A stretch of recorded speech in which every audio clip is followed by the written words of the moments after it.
Hey everyone, and welcome back.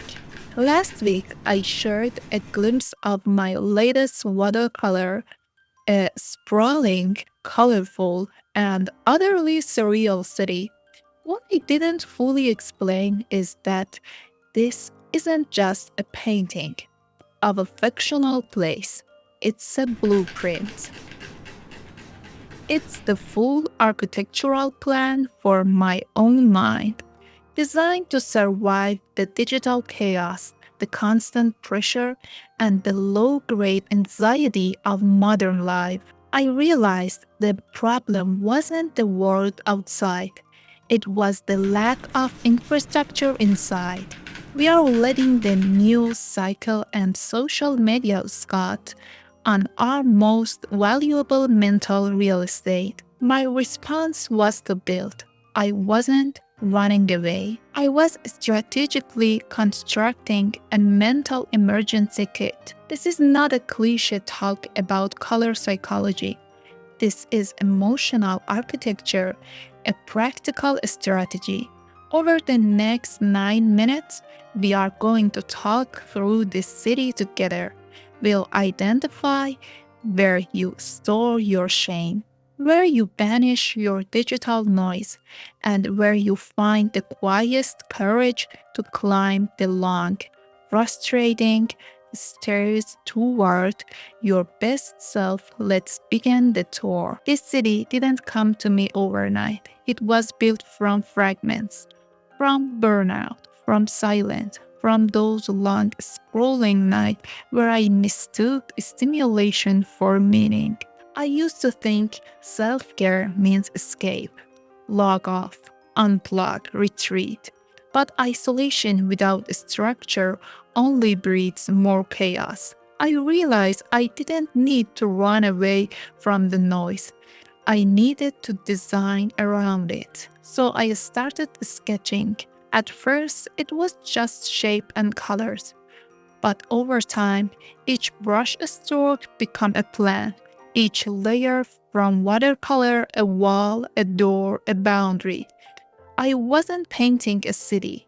I was building infrastructure for my inner life. Something strong enough to hold my fears, flexible enough to hold my dreams. There is a strong kind of exhaustion that comes from living online, not physical, but existential. Every scroll, every update, every piece of content take up square footage in your head.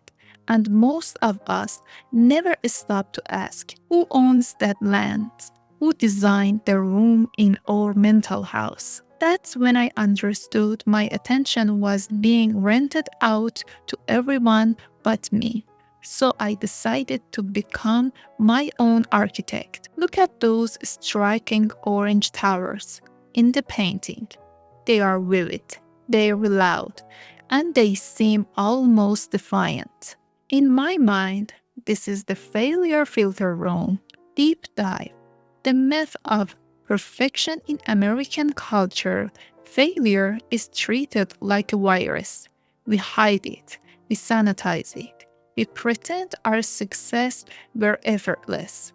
This culture of perfection is draining. The orange room is the antidote. It's a workshop where we confront the truth.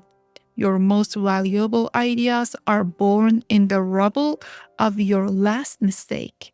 The orange room is not a museum of regret.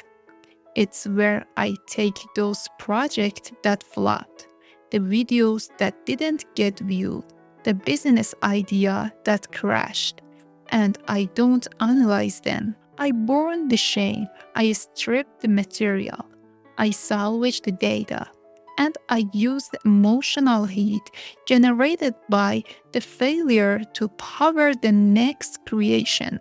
Practical exercise. I challenge you. What is one big failure from the last year you are still embarrassed by? Now mentally bring it into your own orange room. Is it a manuscript? A bad investment? A ruined friendship? Don't apologize for it. Thank it for lesson, and then use it or material to start sketching your next big move. This room is noisy, it's messy, but it's where resilience is forged. Next, we move into the profound calm of the deep blue structure. These are the noise cancelling studios, and they are essential for anyone dealing with digital burnout. Deep dive, auditory overload, and boundary setting. We suffer from auditory distraction disorder. We are always on. Our mind are never quiet enough to hear our own intuition. The blue studio is not about escaping reality, it's about selectively isolating reality. The walls here are astronomically thick. They block out the urgent headlines, the constant pings, the algorithm that thrive on keeping you anxious and scrolling. I choose deep blue, a color that demands singular focus, because in here, you give yourself permission to be utterly unreachable. You look the phone, the to-do list, the guilt. All of it stays outside. The crucial distinction. Don't confuse the blue studio with simply relaxing. Relaxation is passive. This is active boundary setting. It's where you teach your mind to discern what is truly important from what is merely urgent. When you step in here, the only sound permit are your own breath and your own thought. It's mental triage. Anecdote. I have a rule. If a thought about a work email pops up in here, I treat it like a mosquito. I swat it away without judgment. The practice is the resistance. Start practicing this isolation daily. Let's look up to the towering yellow structure. This is a new space in the city. The chamber of focus, play deep dive. Play as a productive resistant. We've been taught that if something is fun, it's a waste of time. Wrong. Play is the highest form of creative work. The yellow tower is where you go to pursue projects with zero expectation of profit or perfection. It's the place where you allow yourself to bat at something new. For me, it's why I picked up this highly unforgiving medium, watercolor.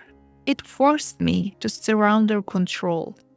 The yellow tower is where you doodle without a plan, dance badly in your living room, write the silly story that no one will ever read. Anti-burnout strategy. Burnout doesn't come from working too hard. It comes from working too loud on things you don't care about. The yellow tower recharges you by reminding you what passion feels like without the pressure of a deadline or a monetization goal. Dedicate a specific non-negotiable time slot in your week to this room. Play is mandatory maintenance. We've completed the tower of the city. You've seen the blueprint for the failure filter. This isn't just theory, it's a strategic lifestyle design. Anxiety and burnout thrive ambiguity. Give your fairies a concrete room.